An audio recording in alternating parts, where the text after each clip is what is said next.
Oh boy, was this a very tough night for England to say the least, but they were absolutely the architects of their own downfall tonight. A very, very disappointing, lacklustre, limp, pathetic performance by the Three Lions tonight against Greece. And I'm going to get into all of it. I'm going to get my thoughts on this with the 5 things that we learned from this match. England against Greece in the UEFA Nations League. A 2-1 win for the Greeks, and they absolutely deserved it. Before anybody says that I'm, complaining about and trying to belittle Greece or whatever, I'm not. They did a fantastic job tonight. They came to Wembley with a plan, they stuck to it, and they made it work. And they played some good football as well, let's be real here.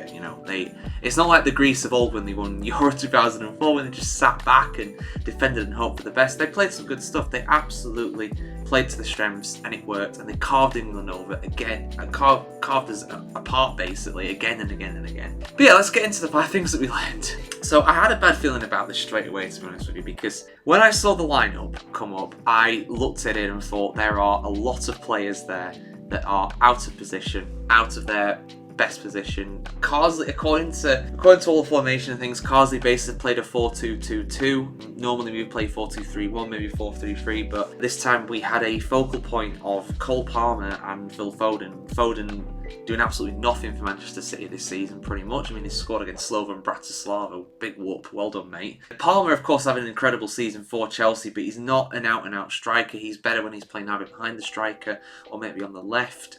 So we had both of our forward players were out of position when we had Ollie Watkins and Dominic Solanke both on the bench, who were both strikers. Didn't play either of those up front. Explain that one to me, please. We also had Bellingham playing a deeper role, which of course, Bellingham's a world-class player. He'll do well wherever he is, but that's not his best position. His best position is an attacking midfield, or maybe some people talking about him being a false 9. He's done that for Real Madrid sometimes. I probably would have preferred him to be a false 9 rather than Foden, who I didn't even know was on the pitch until he came off it. Pretty much, he was absolutely anonymous. But I'm not gonna go on and witch hunt and escape from it, because there's one man to blame for tonight, and it's none of the players. But oh my days, man! Who else was out of position? We had Colwill, and Colwill's best position is not centre back, but he did a good job in fairness to him. And that's the second thing I want to talk about, really. England did have a chance early on. We had the first real chance of the game. Bellingham with a speculative long shot, a good long shot at that, forcing the Greek goalkeeper into a save. But Greece came really close to scoring early on. A goal line clearance from Levi Colwill. Jordan Pickford, what are you doing? I've been defending the guy, saying that, he's never let England down really, but tonight he very nearly let us down really. Got caught in no man's land, got chipped, but unfortunately for Greece, Colwill was tracking back and did one of the best goal line clearances I have ever seen. But Greece, like I said, absolutely battered us today. They had 3 goals disallowed for offsides or whatever. VAR coming to our aid many, many times. Greece having the ball in the net on 5 occasions. They'd never scored at Wembley before this. They'd never scored a goal at Wembley before this. Now they're left with 2, and they should have had more in all honesty. They were absolutely on top. They were the better side. Let's talk about the goal for Greece. So the first one, it was a good move by them, but it was just all too easy. Just no real leadership at the back. Nobody really taking accountability. Nobody putting any challenges in. They just walked through. It's just absolutely terrible. The ball gets to Pavlidis eventually, and it's a good finish by him in fairness, but it really should not have been that easy. And the goal, unsurprisingly, of course, dedicated to George Baldock, as it should be. There were tributes before the game got started. They pulled his shirt out, and they also pulled his shirt out when they scored as well. Pavlidis taking his black armband off and signaling, that's for you, George. And that was a real beautiful moment, I will be honest with you. And you know what, honestly, the romantic in me makes me think, well, if Greece were ever going to win at Wembley, they were going to do it today, when tragically one of their own passed away so early. I've done a full video going over that, and it's something that, as you can tell by the shirt that I'm wearing, I have a real connection to Baldock, and it's something that's really hit me hard, to be honest. I still haven't fully processed it. It's been 24 hours now since I heard about it. It's still not fully processed it, to be honest. But yeah, second half, made some changes. England didn't really look much better, to be honest with you. Jude Bellingham, though, fourth thing, world-class players, you can't keep him down. Excellent finish. Just a bit of a loose ball, and he just ran from deep in midfield. Was it Palmer? I think it was Palmer who was looking like trying to get the ball, but he absolutely wellied it, did Bellingham. He was like, no, get out of my way. I move. I am shooting this as hard as I can at goal. And it was a great finish. And it seemed as though that could have been an equaliser, an undeserved equaliser. England deserved to lose tonight, and they did lose in the end. Because the fifth thing that we learned is that Pavlidis again with another goal. A bit of a scrappy one, but England just failed to clear the lines, failed to do the basics again. John Stones, I don't really want to discuss England out, people, but John Stones, captain tonight. You know, where was the defence tonight? Where was his leadership? It wasn't on the pitch. Absolutely pathetic.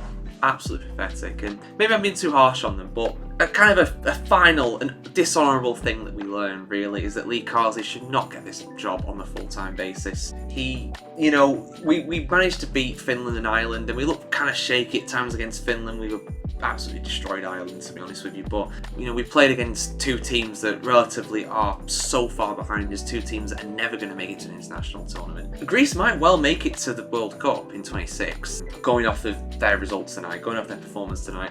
He's come up against a half-decent side for the first time as England manager. Again, you know, Greece do not have amazing players, but they played really well tonight. They played as a unit, they played as a collective, and they absolutely deserved the win. And he also came up against a much more experienced manager. I've never heard of the dude that's managing Greece before. He looks like Bernie Ecclestone, the former head of F1 to me, but just taller and slightly younger. He has the same haircut, it's weird.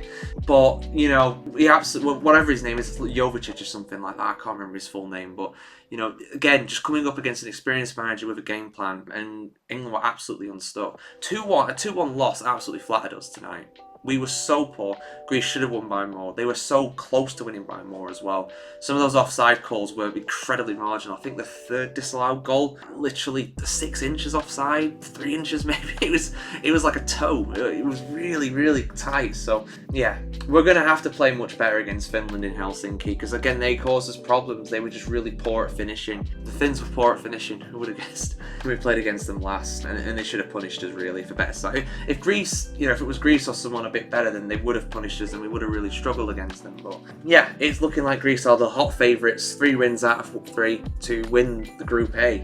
In Group B, 2, whatever it is, I don't even know what it is, but to come top in our 4-team group, and we're going to have to hope that Greece slip up or we beat them in Athens, which, going off today's evidence, is going to be very, very difficult. But yeah, that is my rant. Those are the 5, maybe 6, 7, 8 things that we learned about England tonight in their absolutely dismal performance against Greece at Wembley. Like I said, when I did the video originally about George Baldock, it was not all confirmed. It was not confirmed by official sources that he had passed away. I did offer my condolences then. I'm doing the same now as well. There's been a lot of really heartfelt tributes from Sheffield United fans, from fans of Panathinaikos, a lot of people commenting on the video I've done as well that I've seen, which is, you know, really, really heartfelt to see. You know, it's tragic that this has happened, but it's good to see the reaction, the love, the outpouring of support in really, really trying times like these. So yeah, I hope this gives the Greek fans something to celebrate tonight. They absolutely loved it. They were incredible.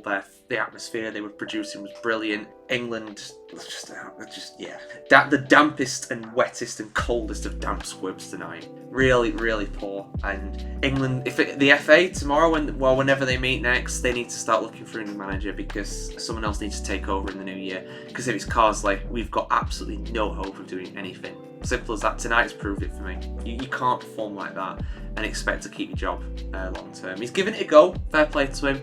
But clearly he's not good enough to be a first-team manager. He's an under-21 manager. He's an assistant manager. He's not the main guy. Simple as that. He might be bold like Pep Guardiola, like Arne Slot, people like that. But unfortunately, that is not an indication of a good manager. So those are my thoughts, guys. Let us know yours in the comments below. I've rambled on for a very long time now. Yeah, we'll see you soon for some more football content here on the Football Chronicle. Like, share, comment, subscribe, and ring the bell as well.